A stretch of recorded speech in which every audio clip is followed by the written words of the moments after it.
J'ai demandé au Seigneur qu'est-ce que je partage, notre dernier culte dans ce bâtiment. Et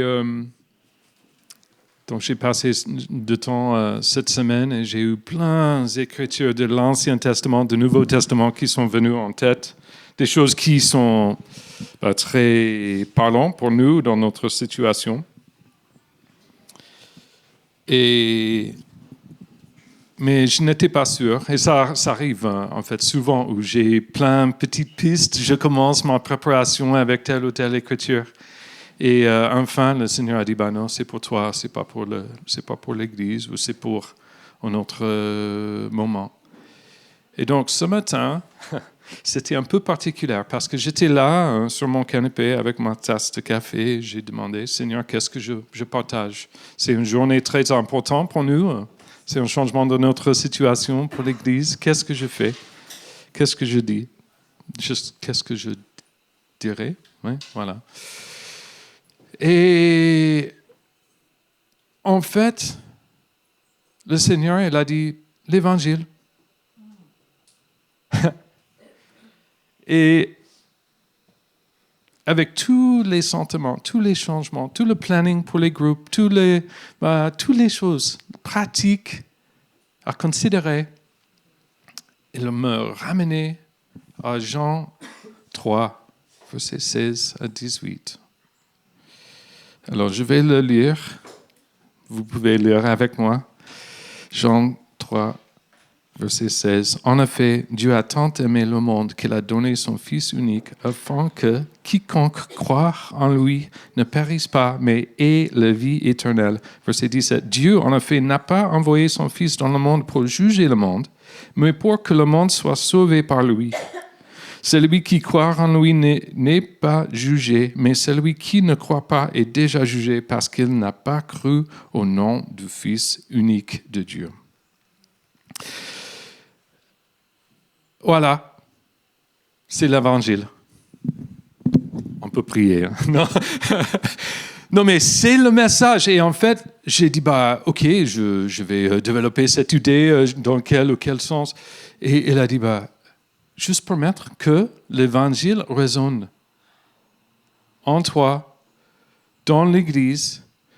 Dieu a tant aimé le monde qu'il a donné son Fils unique, afin que quiconque croit en lui ne périsse pas, mais ait la vie éternelle.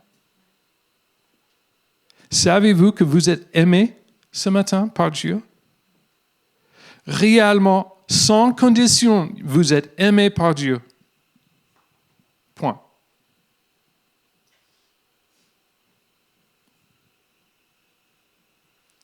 Vous êtes aimés par Dieu. Vous avez un Père céleste qui est fier de qui vous êtes. Vous êtes aimés par Dieu. Il a aimé le monde, tant aimé le monde qu'il a donné son Fils unique.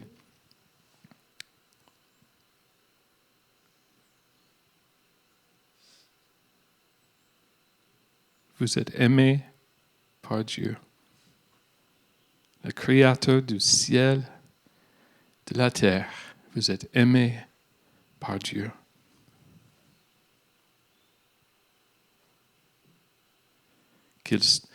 Autant qu'il se sacrifiait pour toi, personnellement, il a pensé à toi sur la croix et après la résurrection. Et maintenant, selon Hébreux 2, il s'assit sur le côté droit de la trône de Dieu, tout puissant, avec toute autorité. Voilà. Faisons-le en gardant les regards sur Jésus qui fait naître la foi et l'amène à la perfection. C'est lui qui a commencé notre salut. C'est lui qui l'accomplit, ça. En échange de la joie qui lui était réservée, il a su faire la croix en méprisant la honte qui s'y attachait. Et il s'est assis à la droite du trône de Dieu. Cet Fils unique qui a la droite de se mettre à côté droit du Père, la position d'autorité, cet Fils unique t'aime autant qu'il a donné sa vie pour toi.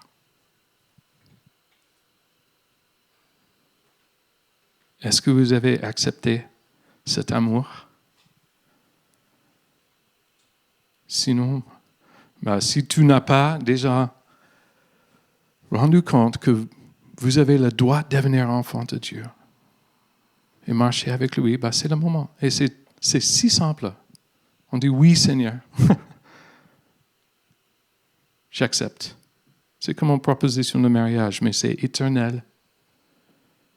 Et c'est avec quelqu'un qui est parfait dans toutes ses manières. C'est l'Évangile. Dieu a tant aimé le monde qu'il a donné son Fils unique, afin que quiconque croit en lui ne périsse pas, mais ait la vie éternelle. Mais ça ne s'arrête pas avec nous. C'est écrit, il a tant aimé le monde. Alors Jésus, la mission qu'il a commencée, il nous a confié. En Matthieu 28, il nous a dit, tout pouvoir m'a été donné dans le ciel et sur la terre. Allez donc, faites de toutes les nations des disciples, baptisez-les au nom du Père, du Fils et du Saint-Esprit et enseignez-leur à mettre en pratique tout ce que je vous ai prescrit. Et moi, je suis avec vous tous les jours jusqu'à la fin du monde. Nous avons l'autorité de Christ. C'est comme un policier qui a l'étiquette qui dit policier ou un pompier, il a les vêtements d'un pompier. Nous sommes vêtus dans la justice de Christ. Devant le Père, quand le Père nous regarde, il regarde son Fils unique. Et j'espère que c'est le même quand le monde nous regarde. Il voit Jésus, pas nous, pas notre ambition, pas notre volonté, pas nos désirs, nos rêves, pas nos soucis. Tout ce qu'il voit, c'est Jésus, sa grâce, sa présence, la paix, même face aux souffrances. Jésus. Et cette mission, il nous a confiée. Il nous a partagé son esprit. C'est écrit en Actes chapitre 1. Donc il a dit, attends le don du Père en verset 4, 5 là. Et après, il a dit, vous serez mes témoins en verset 8. Donc nous sommes les tentes remplies du Saint-Esprit, avec l'objectif que nous avons la connexion en demeurant avec le Seigneur, que nous pouvons partager ce qu'il nous a confié. Cet amour de Dieu qui nous a aimés, c'est pour le monde aussi. Et donc, nous avons cette transition, et c'est un moment heureux. Le Seigneur, il enlève les choses, les obstacles qui nous empêchent de faire ce qu'il nous a préparé faire. Il nous a donné la capacité de marcher avec lui dans cette intimité, encourager les uns les autres. Mais on a besoin de partir aussi. Pas partir comme on reste hors de connexion, c'est pas comme ça. Mais comme comme Dieu a permis l'Église à Jérusalem d'être dispersée, là, c'était par la persécution. Nous sommes chanceux, hein? Bénis, on a cette occasion de s'engager avec la mission sans blessure. Mais on peut refléter l'amour de Christ autour de nous dans tous les coins, tous les aspects de notre vie. Peut-être dans le sens de Jean-Baptiste qui a marché dans l'humilité, qui a dit en Jean, c'était chapitre 3, verset 30, il me semble. Oui. Il a eu ses disciples qui ont parti de lui pour suivre Jésus. Et les gens ont dit, vous perdez les disciples, Jean, de suivre Jésus maintenant. Il a dit, non, il faut qu'il grandisse et que moi, je diminue. Ce n'est pas notre fierté qui est attachée à cette mission. Nous sommes les vases d'argile. Nous sommes là comme les outils utilisés pour la bonne nouvelle. Et donc, on voit que Dieu, il utilise chacun de nous pour faire grandir cette Église. Et on peut prendre cette humilité sur nous, comme Jésus a eu aussi, et permettre que la bonne nouvelle se propage par l'intermédiaire de nous. Et donc, l'aspect ou la relation que nous avons avec lui, c'est lui et pas nous. Quand les gens nous regardent, c'est pas nous, c'est lui, c'est clair. Et c'est pas juste le faux humilité, c'est pas moi.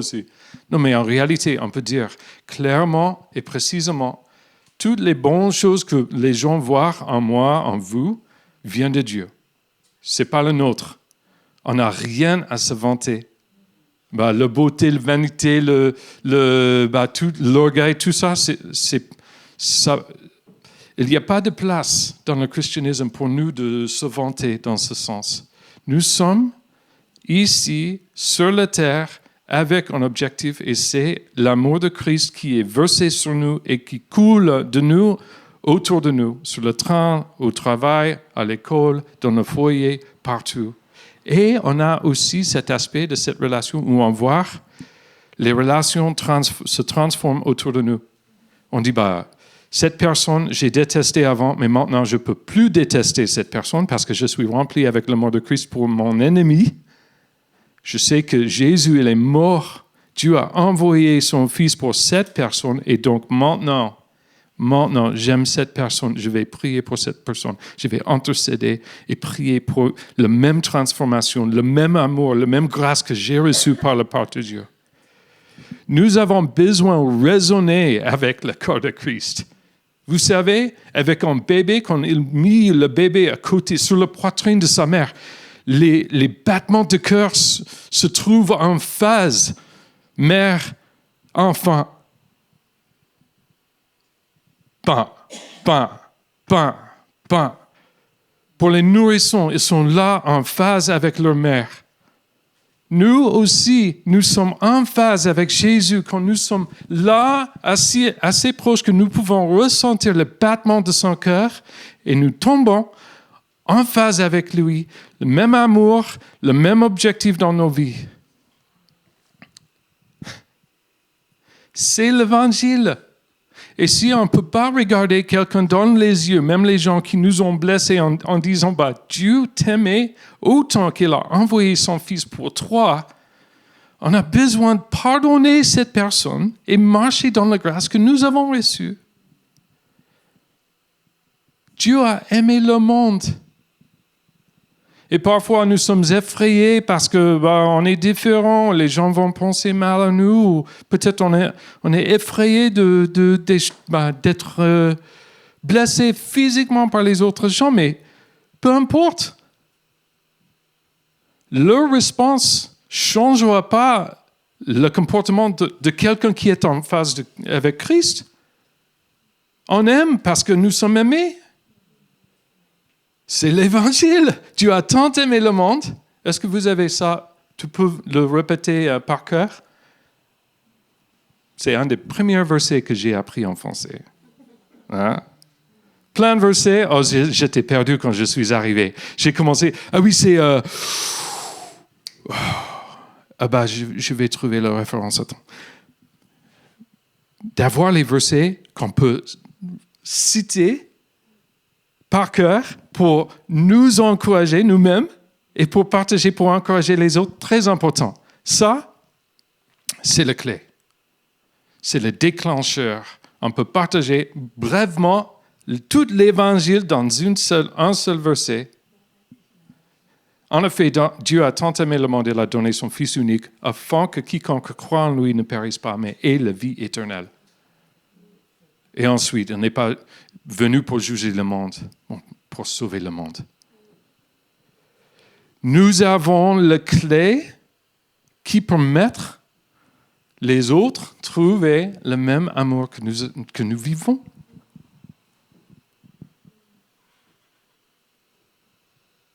Vous êtes aimé, tu es aimé par Dieu.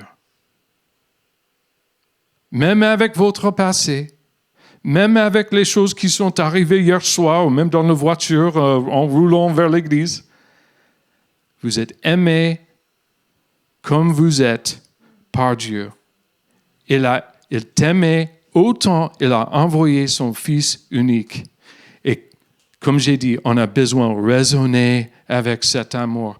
Nous, dans nos familles, ça commence avec moi et toi et Jésus, le Seigneur. Nous avons cette relation où on est sur la poitrine, comme Jean, pendant le dernier repas. Il a mis sa tête sur la poitrine de Jésus. Il a vraiment, physiquement entendu le cœur de Christ. Oh! Mais nous sommes plus proches que lui. Nous partageons son esprit. Alors, avoir cette intimité, cette relation, d'être en phase, raisonner avec le Seigneur, et après, en famille, nous raisonnons. S'il y a la friction, s'il y a une cassure dans la relation familiale, on intercède. On prie. Seigneur, c'est toi. Je sais que tu peux transformer cette vie, mais ce n'est pas leur réponse qui va changer ma réponse. Je vais répondre par toi, par ta grâce dans cette circonstance. Ah, c'est dur, oui. Oui. Oui. C'est dur parce que c'est une lutte entre notre nature charnelle et notre nature spirituelle. Nous voudrions se justifier et se vindiquer. Mais Dieu, non. Il y en a un seul juge. Et donc, on peut accepter, recevoir l'amour de Christ et prier pour les autres. Et ça va recadrer, je peux dire ça, non? Encadrer à nouveau, voilà, notre relation avec cette personne. Les relations charnelles, on peut être fâché, on peut fermer la porte, on peut... Mais quand nous commençons à prier pour cette personne, nous sommes en train de mettre une fondation spirituelle dans cette relation. Même si, sur leur côté, on est rejeté complètement, notre amour va rester fidèle dans cette circonstance parce qu'on a fait un chemin avec les pierres de l'amour vers cette personne. Et comme ça, on a pour notre côté, on peut dire, moi, je vais faire mon mieux, je vais semer la paix dans cette relation, même si ce n'est pas retourné, ce n'est pas grave. C'est pas grave, c'est pas moi qui va juger cet amour, le manque de l'amour, tout ça. Moi, je vais semer l'amour, je vais semer la paix parce que je suis censé le faire. Grâce à Jésus, grâce à son miséricorde qu'il a versé vers moi. Parce qu'il a tant aimé le monde, qu'il a donné son Fils unique. L'enjeu, ce n'est pas une relation naturelle ou charnelle. L'enjeu, c'est spirituel et c'est éternel. C'est éternel. Afin que quiconque croit en lui ne périsse pas, mais ait la vie éternelle. Qu'est-ce que ça veut dire? Ça veut dire que ceux qui ne croient pas en lui périssent. On oublie que dans cette bataille spirituelle, il y a les blessés. On a cet enjeu dans cette guerre spirituelle. Et notre âme, c'est quoi? C'est l'amour par la prière, par nos œuvres, Mais nous avons l'amour de Christ. J'ai eu un échange très, très triste avec quelqu'un. J'ai parlé un peu avant le culte avec quelqu'un, mais J'ai parlé avec quelqu'un aux États-Unis la semaine dernière qui a gagné 500 000 dollars l'année dernière. Il est misérable. Totalement refermé en lui-même, pas d'émotion, rien. Il est présent au mariage. En jugeant les autres, toutes les choses qui partent de sa bouche, triste, conflit, partout autour de lui. Manque total de l'amour. C'est moins que tiède, il est froid, lui. Et donc, je lui ai demandé, quel est le but, quel est l'objectif de votre vie? Et en essayant de mettre fin à cette conversation, cet échange, il a dit, mourir. Je dis, ouais, bon, oui, voilà. Bah, il y a 100% de chance que tu vas réussir. en mourir tous, donc, réussi. Mais où? Il a dit, bah, je ne sais pas encore. J'ai dit, bah voilà, c'est la réussite avec les options, apparemment. Il n'y a pas des choses hors de Christ. On trouve notre repos en lui. On trouve la paix en lui. On trouve la justice en lui. Il est le je suis, il a dit. Donc, en cherchant le repos, en cherchant le bonheur, en cherchant la joie, en cherchant la paix, en cherchant les richesses, il n'y a pas mieux. Le meilleur, c'est avec lui. Tout ce que nous voyons ici, c'est des substituts. C'est plastique par l'heure. Et donc, on a cette opportunité de partager l'amour de Christ. Mais comment raisonnons-nous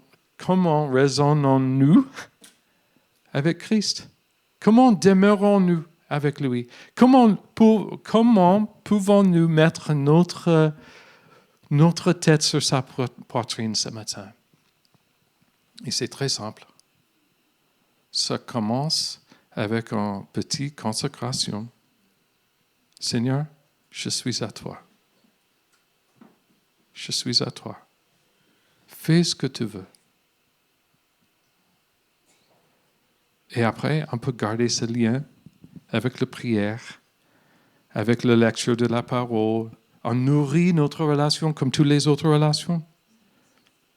Si on est famille, mais on ne parle pas, on est famille. Mais d'avoir cette richesse dans une relation, on a besoin de communiquer. Nous ne sommes pas les gens juste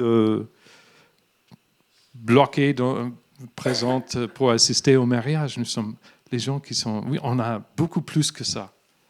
On a la vie abondante que Jésus nous a donnée.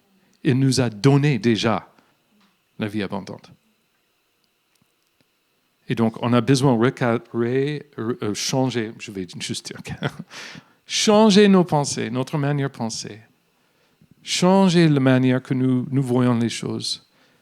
En juste demandant, Seigneur, je prie que tu me donnes tes yeux pour les autres. J'aimerais aimer les autres comme tu m'as aimé et encourager les autres. Je vais donner ma vie comme sacrifice à toi parce que je t'aime. On repense à ce que tu as fait pour moi. Ce n'est pas pour gagner plus ou faire quelque chose. Je donne ma vie parce que je t'aime. Et on a cette occasion de raisonner avec lui. Et chaque battement de son cœur, on le ressent et on le partage. Vous êtes aimés par Dieu.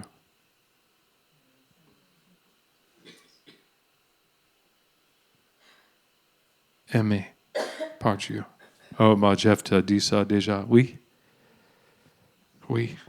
En fait, j'espère que c'est le message de toutes nos vies. On se dit, on se regarde dans le miroir, tu es aimé par Dieu. Si on a besoin de l'entendre, et il n'y a personne, tu es aimé par Dieu. Il a donné sa vie pour toi. Cette journée, c'est rempli, c'est pour lui, c'est par lui. On peut regarder nos frères et nos sœurs. Tu es aimé par Dieu. Tu es aimé par Dieu. Il a donné sa vie pour toi. Tu as un avenir brillant. Tu as la vie abondante. Tu peux marcher avec lui. Et on peut regarder ceux qui ne connaissent pas Dieu encore en disant, tu es aimé par Dieu. Il a donné son Fils unique pour toi afin que tu peux avoir un bel avenir, la vie abondante et périsse pas. Alors ce matin, c'est notre dernière écoute dans ce bâtiment. C'est aussi le premier jour d'automne. Donc dans tous les sens, c'est une nouvelle saison. Mais tout le monde, oui, c'est vrai, je n'ai pas regardé le calendrier, mais oui, c'est vrai, il a raison. C'est une nouvelle saison. Est-ce que c'est pour lui, cette saison? Oui. Il y a plein de choses. On a besoin de parler des particuliers, des groupes, de comment le fonctionnement de notre Église. Ça va changer. Ça change dans le bon sens, en fait. Ça nous permet de connecter avec de plus en plus des gens qui sont hors de notre communauté. Pas pour les attirer vers notre communauté, mais pour les inviter au royaume de Dieu. Cette vie éternelle. On regarde l'objectif, on regarde l'enjeu céleste pour avoir leur perspective qui est le point de vue du ciel. Et on partage ce que nous avons reçu. Amen. Est-ce qu'il y a quelque chose dans ta vie, dans ton cœur, qui t'empêche dans cette relation avec Dieu maintenant? Une relation, quelque chose qui a compliqué ta relation avec Dieu. Peut-être tu as vécu la souffrance et maintenant tu dis, comment Dieu, si tu es bon, tu peux me faire traverser cette épreuve. Sinon, une relation entre toi et la famille, entre toi et les collègues, entre toi et s'il y a quelque chose qui empêche, qui travaille comme un filtre dans ta vie maintenant, qui te bloque, on va juste prendre un moment et prier, mettre tout ça devant le Seigneur. Si c'est lié avec votre identité, si vous n'êtes pas sûr de qui tu es ou plein de questionnements, voilà, c'est la base. C'est la seule distinction que nous faisons en tant que chrétiens. Et ce n'est même pas un jugement, mais c'est une distinction. Est-ce que quelqu'un est en Christ ou loin de Dieu? La seule distinction. Et la seule raison on fait cette distinction, c'est que ça change comment on parle par rapport à notre Seigneur. On parle frère à frère, ou frère à sœur, ou sœur à frère. Sinon, on parle comme les ambassadeurs. C'est le seul changement. Et on va prendre le Sainte Seine dans quelques minutes. Je vais demander peut-être Renaud, Charlène, vous pouvez distribuer les éléments et on va juste prendre un moment pour prendre le temps avec le Seigneur et juste permettre que le Seigneur sonde nos cœurs. Et après, on va prendre le Sainte Seine ensemble. Moi, je vais prier avant et après, probablement. Seigneur, nous sommes devant toi, les sacrifices vivants. Nous sommes devant toi, les gens, les hommes, les femmes qui ont vécu les choses compliquées, les blessures, les doutes, les mots qui nous blessent. Mais Seigneur, nous sommes devant toi comme les enfants, rachetés par ton sang, par ton corps qui était déchiré et battu, déchiré pour nous racheter. Et tu es victorieux. Tu es ni un bébé dans les bras de sa maman, ni un homme mort encore sur la croix. Tu es ressuscité. Tu es sur la côte droite du Père. pour l'éternité dans cette position d'autorité par la puissance, cette réalité que tu es Dieu, Dieu incarné. Seigneur, je prie que tu cherches les cœurs de chacun de nous, que tu nous donnes la capacité d'être vulnérables devant toi, les uns devant les autres, Seigneur, dans ce moment. On ne regarde pas à droite, à gauche, la personne à côté de nous. C'est rien. Nous sommes dans la présence de Dieu Tout-Puissant, notre Créateur, notre Père Céleste.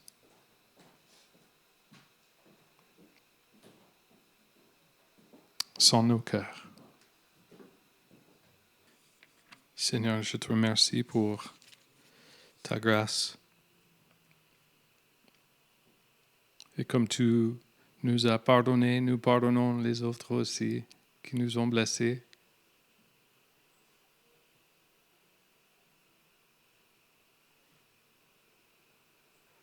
Nous faisons ce chemin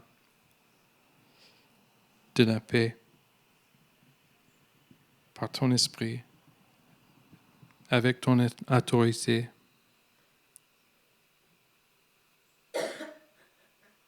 Tu nous as rachetés avec un but et nous te remercions. Au nom de Jésus, Amen.